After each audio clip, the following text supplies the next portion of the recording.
Hi ಎಲ್ಲ ನಮಸ್ತೆ, ಎಲ್ಲರೂ ಹೇಗಿದ್ದೀರಾ? ನಾನು ಇವತ್ತು ಚಿಕನ್ ಸಾಂಬಾರು ಮಾಡ್ಕೊಳ್ತಾ ಇದ್ದೀನಿ. ಈ ಚಿಕನ್ ಸಾಂಬಾರಿಗೆ ನಾವು ಇಲ್ಲಿ ಮಂಗಳೂರು ಕಡೆ ಓಮ್ ಕಾಳು ಹಾಕ್ಕೊಳ್ತೀವಿ. ಅದನ್ನು ಯಾಕೆ ಹಾಕೋದು ಅಂತ ನಾನು ಇವತ್ತು ವೀಡಿಯೋ ಮಾಡ್ತಾಯಿದ್ದೀನಿ. ಇದು ಸಿಂಪಲ್ಲಾಗಿ ನಾವು ಮಾಡ್ಕೊಳ್ತಾ ಇರೋದು. ನಾನಿಲ್ಲಿ ಮೊದಲಿಗೆ 1 kg ಚಿಕನ್ ತೊಗೊಂಡಿದ್ದೀನಿ. ಇದನ್ನೀಗ ನೀಟಾಗಿ ವಾಶ್ ಮಾಡಿ ಇಟ್ಕೊಳ್ಳೋಣ. ಇದು ಫಸ್ಟ್ ಬೇಯಲಿಕ್ಕಿಡೋಣ. ಇಲ್ಲಿ ನಾನು ತೆಂಗಿನೆಣ್ಣೆ ಹಾಕಿದ್ದೀನಿ 3 ಸ್ಪೂನು. ಹಾಗೆ 1 ಈರುಳ್ಳಿ ಕಟ್ ಮಾಡಿ ಹಾಕ್ಕೊಂಡಿದ್ದೀನಿ. ಇದನ್ನು ಸ್ವಲ್ಪ ಫ್ರೈ ಮಾಡ್ಕೊಳ್ಳೋಣ.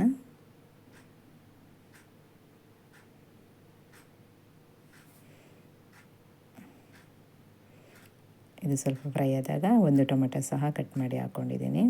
ಇದು ಸ್ವಲ್ಪ ಫ್ರೈ ಮಾಡ್ಕೊಳ್ಳೋಣ.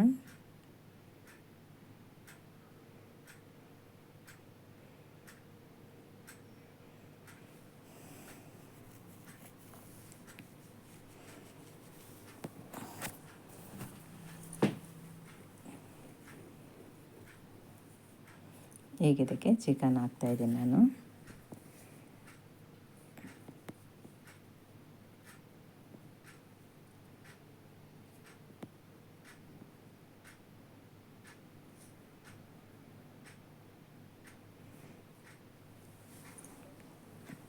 ಇದೀಗ ಸ್ವಲ್ಪ ಫ್ರೈ ಮಾಡಿಕೊಂಡು ಬೇಯಲಿಕ್ಕಿಡುವ.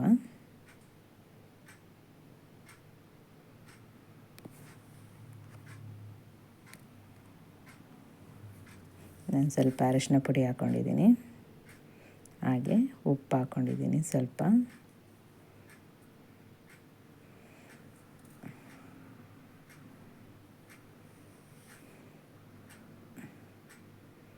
ಇದನ್ನೇ ಸ್ವಲ್ಪ ಫ್ರೈ ಮಾಡಿಕೊಂಡು ಮುಚ್ಚಳ ಮುಚ್ಚಿ ಬೇಯಲಿಕ್ಕೆ ಇಡುವ. ಇದೊಂದು 5 ನಿಮಿಷ ಬೇಯಲಿ ಅಷ್ಟೇ ಸಾಕು ನಮಗೆ.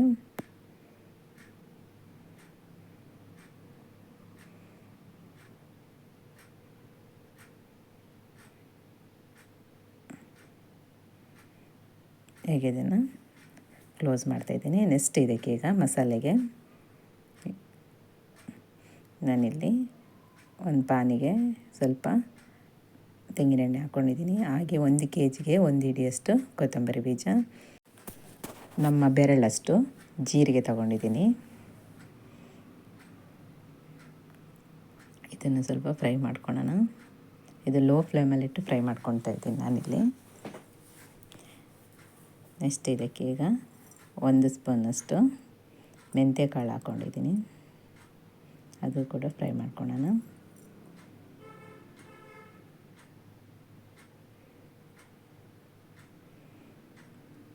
ಈಗ ಇದಕ್ಕೆ ಸ್ವಲ್ಪ ಸಾಸಿವೆ,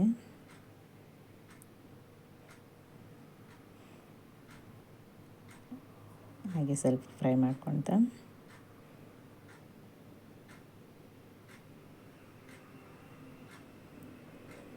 1 ಸ್ಪೂನಷ್ಟು ಕರಿಮೆಣಸು ತೊಗೊಂಡಿದ್ದೀನಿ ನಾನಿಲ್ಲಿ.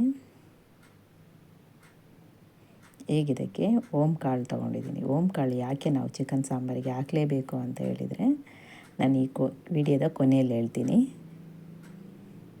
ನಾನು ಇಷ್ಟು ಓಮ್ ಕಾಳು ತೊಗೊಂಡಿದ್ದೀನಿ.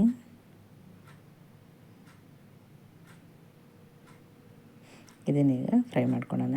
ಈಗ ಇದಕ್ಕೆ ಬೇಕಾದರೆ ನೀವು ಗರಂ ಮಸಾಲೆ ಹಾಕ್ಕೋಬೋದು, ಚಕ್ಕೆ ಲವಂಗ ಸ್ಪೈಸಸ್ ಯಾವ್ದು ಬೇಕಾದರೂ ಹಾಕ್ಕೋಬೋದು. ನಾವಿಲ್ಲಿ ಮಂಗಳೂರಲ್ಲಿ ಹೆಚ್ಚಾಗಿ ಯಾರೂ ಹಾಕೋದಿಲ್ಲ, ಕಡಿಮೆ. ನೆಕ್ಸ್ಟ್ ಇದಕ್ಕೆ ಅದೇ ಪಾನಿಗೆ ನಾನು 1 ಈರುಳ್ಳಿನ ಸ್ವಲ್ಪ ಎಣ್ಣೆಯಲ್ಲಿ ಫ್ರೈ ಮಾಡ್ಕೊಳ್ತಾ ಇದ್ದೀನಿ.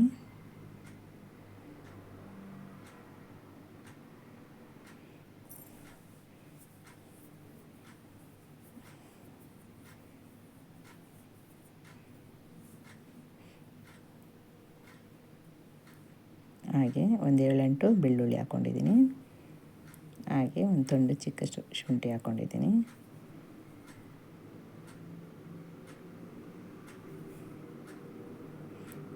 ಇದೀಗ ಸ್ವಲ್ಪ ರೆಡ್ ಆಗೋವರೆಗೆ ಫ್ರೈ ಮಾಡ್ಕೊಳ್ಳೋಣ.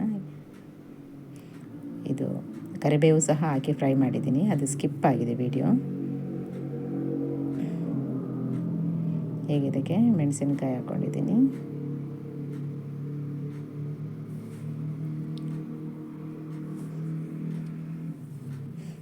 ಕೊನೆಯದಾಗಿ ಕರಿಬೇವು ಹಾಕಿದ್ದೆ, ಅದು ಸ್ಕಿಪ್ ಆಗಿದೆ ವಿಡಿಯೋ. ನೆಕ್ಸ್ಟ್ ಈಗ ನಾವು ಫ್ರೈ ಮಾಡ್ಕೊಂಡಿರುವಂಥ ಎಲ್ಲ ಮಸಾಲೆನ ಮಿಕ್ಸಿ ಜಾರಿಗೆ ಹಾಕ್ಕೊಳ್ತಾ ಇದ್ದೀನಿ ನಾನಿಲ್ಲಿ.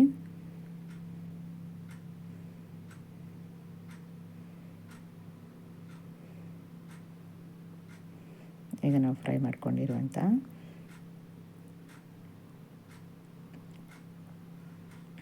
ಕೊತ್ತಂಬರಿ ಬೀಜ, ಜೀರಿಗೆ, ಸಾಸಿವೆ, ಹಾಗೆ ಕರಿಮೆಣಸು, ಮೆಂತೆ, ಹಾಗೆ ಓಂಕಾಳು ಇದನ್ನೆಲ್ಲ ಹಾಕ್ತಾಯಿದ್ದೀನಿ.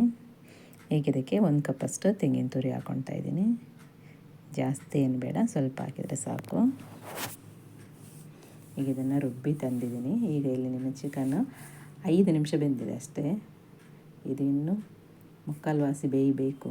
ಇದು ಜಸ್ಟ್ 5 ನಿಮಿಷ ಅಷ್ಟೇ ಬೆಂದಿರೋದು. ಈಗ ನಾವು ಮಸಾಲೆ ಮಾಡ್ಕೊಂಡಿದ್ದೀವಲ್ಲ ಅದನ್ನು ಹಾಕ್ತಾಯಿದ್ದೀನಿ. ಮಸಾಲೆ ಜೊತೆಯೇ ಅದು ಬೇಯಲಿಕ್ಕಿಡಬೇಕು. ಸರಿಯಾಗಿ ಒಂದು 15 ನಿಮಿಷ ಬೇಯಲಿಕ್ಕಿಡಬೇಕು. ಆಗ ನಮ್ಮ ಚಿಕನ್ ಸಾಂಬಾರು ರೆಡಿ ಆಗ್ತದೆ. ನಾನು ಯಾಕೆ ಈ ಓಂಕಾಳನ್ನು ಚಿಕನ್ ಸಾಂಬಾರಿಗೆ ಹಾಕಬೇಕು ಅಂದರೆ, ಈಗಿನ ಚಿಕನ್ ಅಂದರೆ ಕೋಳಿಗಳಿದೆಯಲ್ಲ, ಅದು ರೆಡಿ ಆಗ್ತದಲ್ಲ ಫಾರಮ್ಗಳಲ್ಲಿ, ಅಲ್ಲಿ 48-58 ದಿನಗಳಲ್ಲಿ 3 kg 4 kg ಬರುವ ಹಾಗೆ ಅದಕ್ಕೆ ಟ್ರೀಟ್ಮೆಂಟ್ ಕೊಡ್ತಾರೆ. ಅಷ್ಟು ಬೇಗವಾಗಿ ಅದು ಅಷ್ಟು kg ಎಲ್ಲ ಬರ್ತದಲ್ಲ, ಆವಾಗ ಅದಕ್ಕೆ ತುಂಬ ಕೆಮಿಕಲ್ ಬೀಳ್ತದೆ. ಆ ಕೆಮಿಕಲ್ಲೆಲ್ಲ ಹೋಗಬೇಕು ಅಂದರೆ ಈ ನಾವು ಓಂಕಾಳು ಹಾಕ್ತೀವಲ್ಲ, ಆಗ ಆ ಚಿಕನ್ನಲ್ಲಿರುವಂತಹ ನಂಜಿನ ಅಂಶ ಎಲ್ಲ ಏನಿರ್ತದೆ ಅದೆಲ್ಲ ಹೋಗ್ತದೆ. ಅದಕ್ಕೋಸ್ಕರ ನಾವು ಚಿಕನ್ ಸಾಂಬಾರು ಅಥವಾ ಯಾವುದೇ ನಾನ್ ವೆಜ್ಜಿಗಾಗಲಿ ಹೆಚ್ಚಾಗಿ ಓಂಕಾಳನ್ನು ಹಾಕ್ತೀವಿ ನಾವು. ಅದರಲ್ಲಿರುವಂಥ ನಂಜು ಪದಾರ್ಥಗಳೆಲ್ಲ ಹೋಗಲಿ ಅಂತ ಹೇಳ್ಬಿಟ್ಟು. ಹಾಗೆ ಓಂಕಾಳು ಬಳಸೋದ್ರಿಂದ ಗ್ಯಾಸ್ಟ್ರಿಕ್ಕಿಗೂ ಸಹ ತುಂಬ ಒಳ್ಳೆಯದು. ಈ ಚಿಕನ್ ಸಾಂಬಾರು ನಿಮಗೆ ಇಷ್ಟ ಆದರೆ ನಮ್ಮ ಕರಾವಳಿ ಮಲೆನಾಡು ಚಾನಲ್ಗೆ ಸಬ್ಸ್ಕ್ರೈಬ್ ಮಾಡ್ಕೊಳ್ಳಿ. ಹಾಗೆ ಲೈಕ್ ಮಾಡಿ, ಶೇರ್ ಮಾಡಿ, ಕಮೆಂಟ್ ಮಾಡಿ. ನನ್ನ ಈ ಚಿಕ್ಕ ಪ್ರಯತ್ನಕ್ಕೆ ಎಲ್ಲರೂ ಸಪೋರ್ಟ್ ಮಾಡಿ. Thank you.